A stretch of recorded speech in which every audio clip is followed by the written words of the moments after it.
We've just got some breaking news in from Buckingham Palace, folks. So this statement has just come in from Buckingham Palace, and I'll read it for you. It goes on to say, His Majesty has today initiated a formal process to remove the style, titles and... 4 minutes ago, a private message reached King Charles and transformed an already fragile royal dispute into a deeply personal confrontation. Meghan had not simply requested permission to return to royal life. She had presented herself under a title connected to Princess Diana, a title the palace had deliberately prohibited from being used by anyone else. Charles read the wording twice, placed the message on the table, and demanded to know who had allowed it to reach the palace. Before we go deeper into what this really means for the royal family, make sure to subscribe so you don't miss a single update. Charles felt the anger rise before anyone dared to speak. Meghan had spent years outside the working monarchy, yet every suggestion of a return unsettled the royal family. A working royal is a family member who performs duties on behalf of the crown, and she was now asking to step back toward that world on terms that reopened old wounds. The king looked again at the phrase near the top of the request, Diana's royal successor. That ceremonial description had been privately forbidden because it suggested that one woman could inherit Diana's public identity, emotional place, and influence. To him, the wording did not merely challenge palace protocol. It turned a dead woman's memory into pressure during a negotiation over status, access, protection, and power.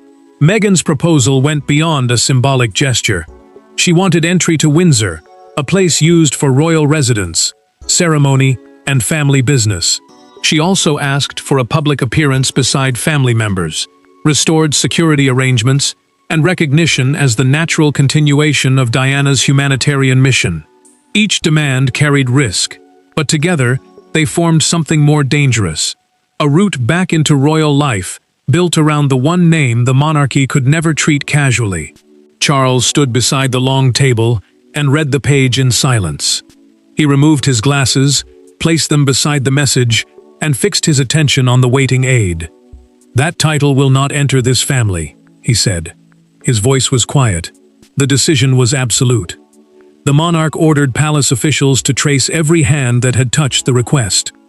He wanted to know whether Harry had approved the language, whether Meghan had acted alone, and whether someone inside the royal household, the staff and offices supporting the sovereign, had encouraged her. The possibility of internal help changed the mood at once. Before any response could be drafted, William received the exact wording. He read the forbidden title, closed the file, and asked to speak to his father immediately. Charles had rejected the words as a monarch, but William was about to confront them as Diana's son. Behind the forbidden title were 3 people carrying 3 very different versions of the same history. Charles remembered a marriage that had ended in pain and public judgment. William guarded the memory of a mother whose name had followed him through every stage of his life. Meghan saw Diana as a symbol of independence, rejection, and survival. When those interpretations collided, the argument was no longer about a return to royal duties. It was about ownership of memory. Charles felt the past pressing against the authority he now carried. His relationship with Diana remained one of the most painful chapters in the monarchy's modern history, because every mention of her reopened questions about love, betrayal, responsibility, and regret. The monarchy was not merely a family. It was the institution led by the sovereign and supported by working relatives. Meghan's use of the forbidden title therefore threatened both the king's private emotions and the public order he was expected to protect. Meghan understood the comparison differently.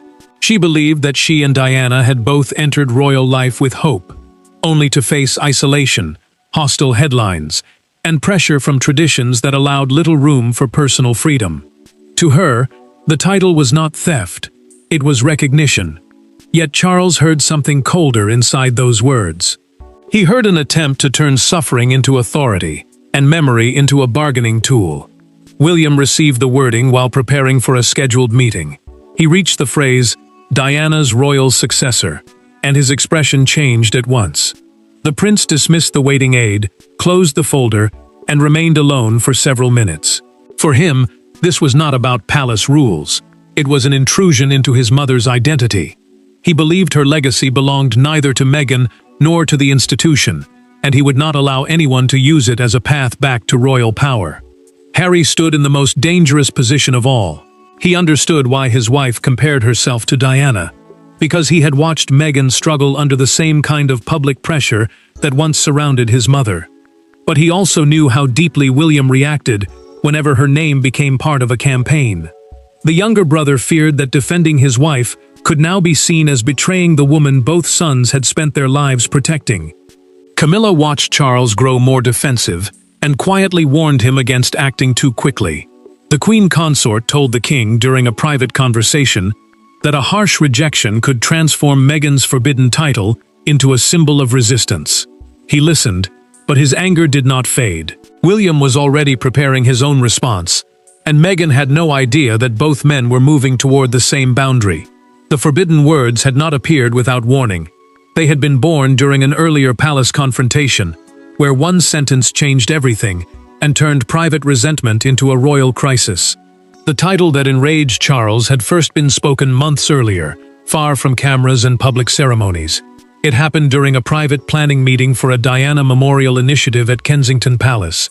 Meghan had expected her proposal to be welcomed as an act of reconciliation.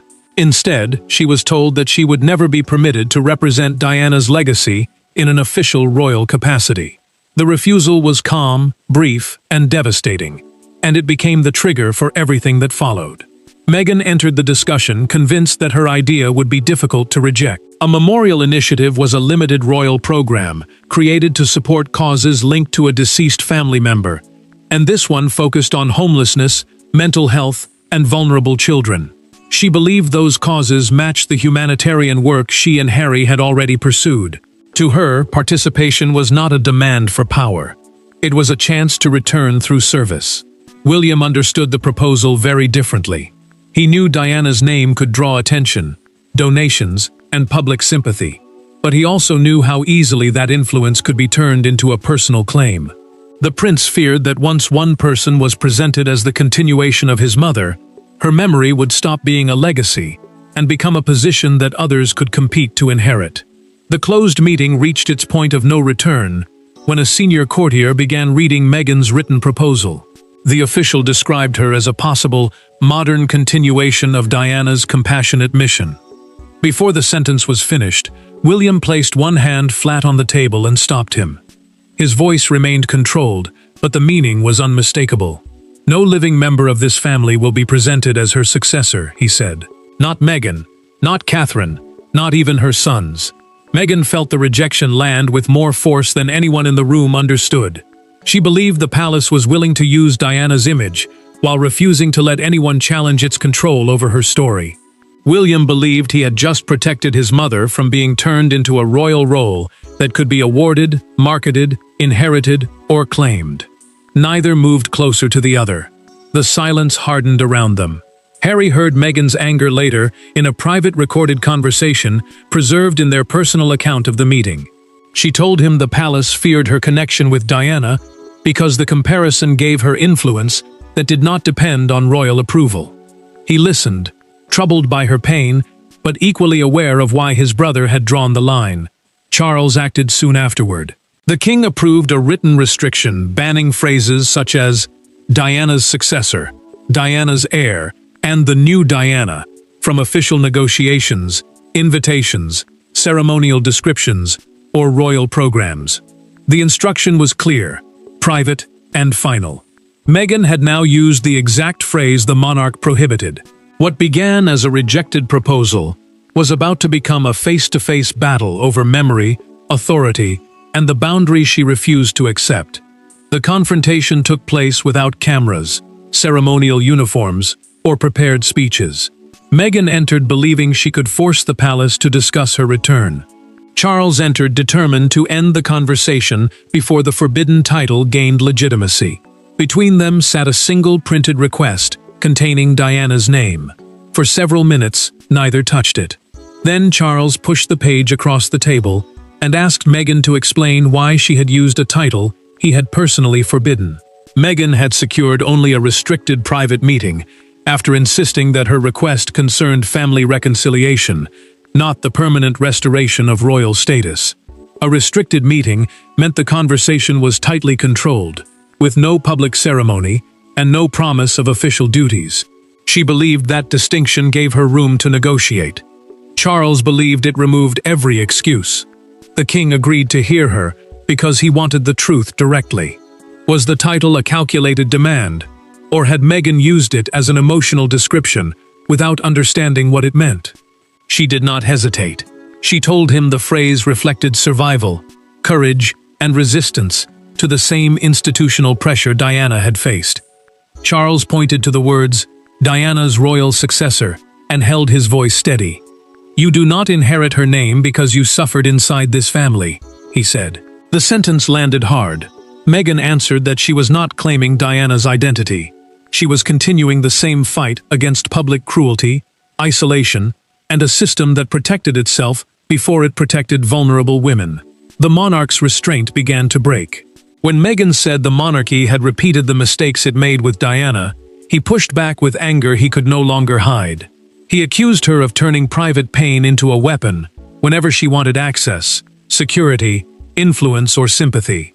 She told him that the palace called every challenge manipulation because it feared losing control. Meghan slid the request back across the table. She refused to remove the title unless the palace agreed to discuss her conditions. Charles did not sit down again. He closed the folder, placed one hand over it, and declared the meeting finished. Then Meghan revealed the part he had not expected. A public version of the proposal had already been prepared. If negotiations failed, the forbidden title could appear beyond palace control, attached to her return campaign and Diana's name. Charles warned her that any public use would trigger a formal royal response. Such a response was an official statement carrying the authority of the sovereign. It would deny any connection between Meghan's status and Diana's legacy, leaving no room for private interpretation. The king opened the door and stepped aside. The negotiation was over. But William was waiting outside, and he had no intention of allowing Meghan to leave without hearing what Diana's eldest son believed she had done. Charles had ended the negotiation, but the real emotional confrontation was waiting on the other side of the door. William did not raise his voice when Meghan emerged from the meeting. That made the moment more unsettling. He stood at the far end of the private corridor, holding no briefing papers and accompanied by no advisor. Meghan stopped when she saw him. For years, their disagreements had been filtered through statements, interviews, and other people. Now Diana's eldest son faced the woman claiming symbolic succession to her legacy, and there was nothing between them but unresolved history. William carried no crown that day, yet his authority was impossible to ignore. Charles was the reigning monarch, the sovereign who officially led the institution, but the prince held something the palace could not grant or remove: the emotional right of a son protecting his mother's name. Meghan also understood another reality. No royal return involving her could succeed if he refused family appearances, charitable cooperation, or access to the household he shared with Catherine. The future king told Meghan that he would support no arrangement linking her return to Diana's charities, former residences, ceremonial objects, public memory, or humanitarian work. A ceremonial object was an item used in royal tradition to represent rank, duty, or history, and he refused to let any such symbol become part of her campaign. His words were cold, but the pain beneath them was not. William struggled to keep his voice steady. He told her that Diana had been his mother before she became a symbol used by supporters, critics, broadcasters, charities, and royal campaigns. He remembered her as a person, not a title. Meghan listened without stepping back, then answered that he did not own Diana's message or the right to identify with her suffering. Meghan argued that pain did not become exclusive simply because it belonged to a prince. She said the same isolation, pressure, and public cruelty could exist in another woman's life. William did not deny her experience. He denied the conclusion she had drawn from it. The prince told her that shared pain did not grant anyone the authority to appoint themselves as Diana's successor, especially while using that claim to negotiate security, access, influence, and status. He said grief could create understanding, but it could not create a royal title. Then William reached toward the folder in Meghan's hand. He removed the palace visitor pass and placed it on a nearby table. The gesture was quiet, but its meaning was final. The discussion had moved beyond negotiation. She was now being excluded. William revealed that he had already ordered a review through a documented palace instruction, covering every foundation, speech, commercial agreement, and public project, where Meghan's name might appear beside Diana's.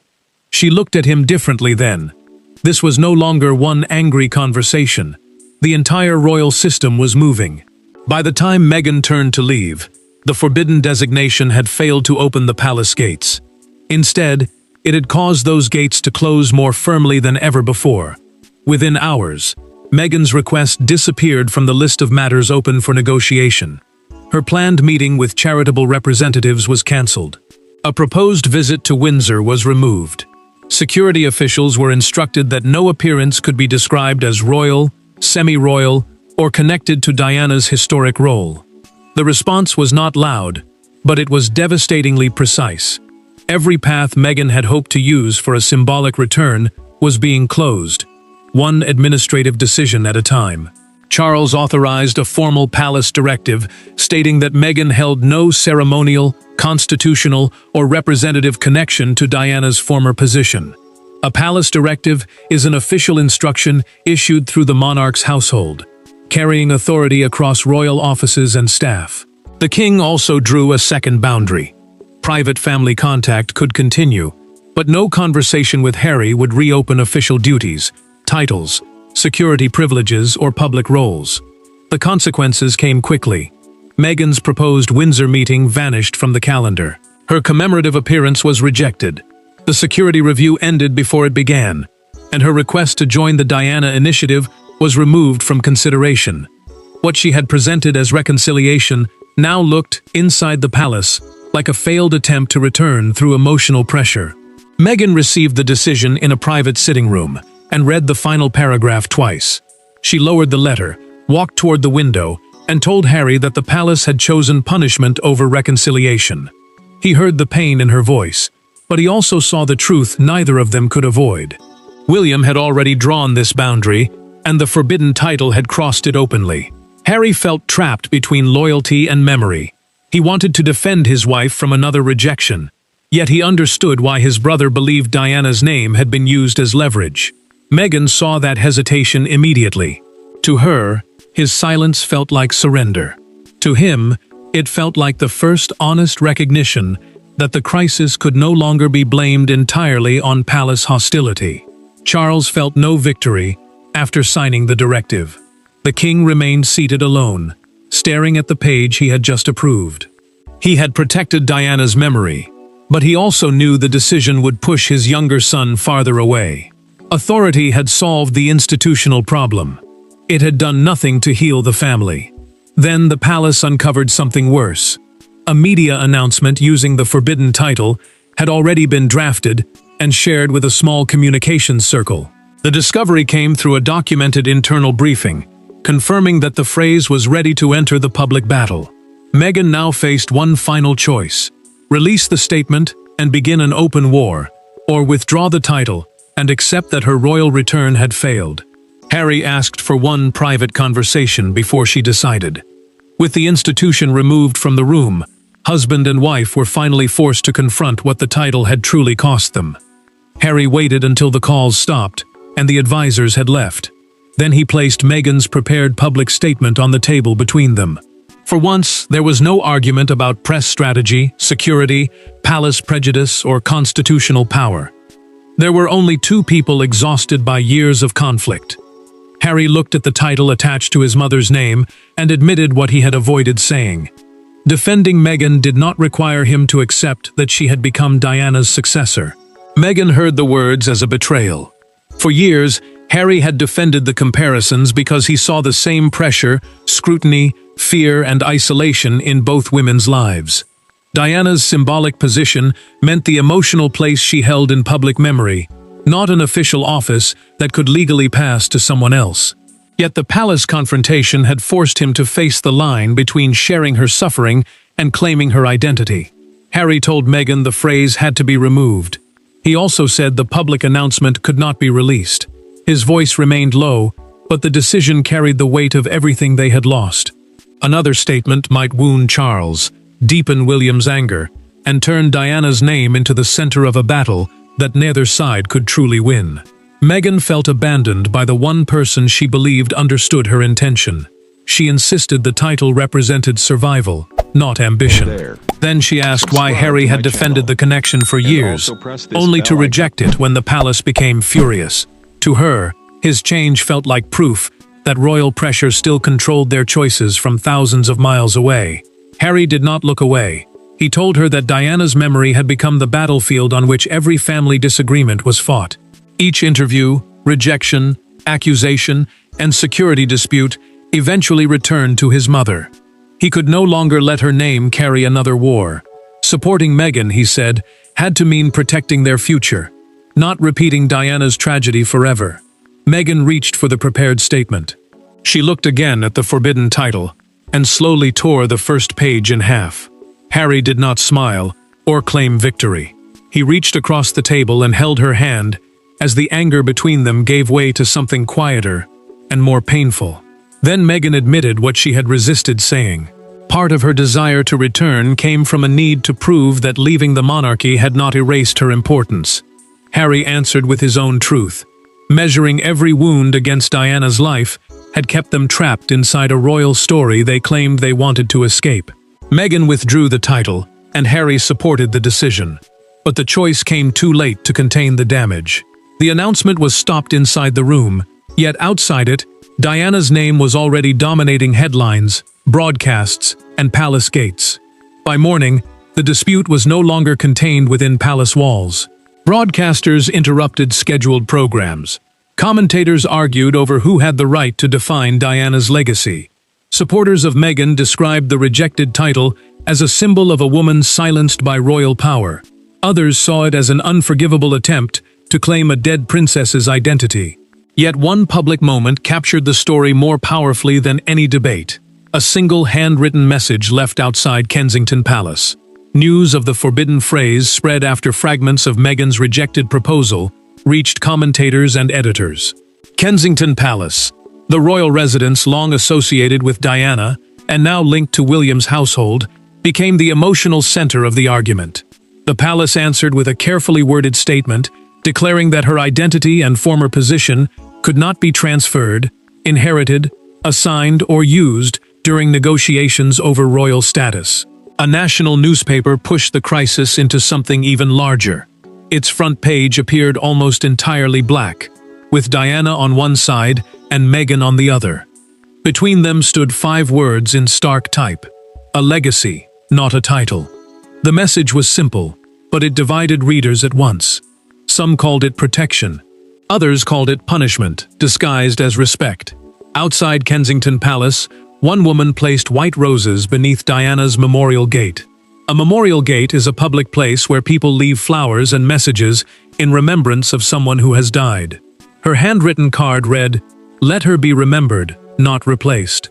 Evening broadcasters repeated the image again and again, until it became the symbol of the entire conflict. Meghan's supporters reacted with anger. They argued that the monarchy still decided which women were allowed to challenge its version of history, and which voices were pushed aside. To them, the rejected title represented more than ambition. It exposed the same old battle between personal truth and royal control. William watched the coverage without satisfaction. The prince had wanted to protect his mother, yet Diana had once again become the center of a public war. He saw the flowers, the headlines, and the arguments, and understood that victory could still feel like loss. Charles faced pressure to issue a harsher response, but the king refused.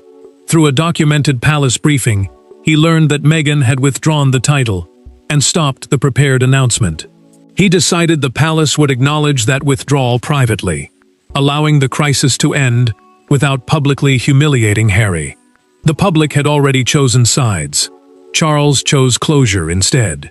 With the world demanding a winner and a loser, the monarch prepared one final decision: not to reward Meghan, but to close the wound permanently. The public had delivered its judgment in headlines and flowers, but the final verdict still belonged to the family whose pain had created the crisis. The final decision arrived without ceremony. There would be no restored royal role, no Diana-linked title, no Windsor appearance, and no public campaign of retaliation. Charles signed a short resolution closing Meghan's request and instructed the palace to end the review once the forbidden wording had been withdrawn. The king had begun the crisis in fury, but he ended it with restraint. Diana's memory would be protected, not by handing it to another woman, but by refusing to let anyone possess it. Charles permanently rejected Meghan's proposed return under any title, role, or public identity connected to Diana.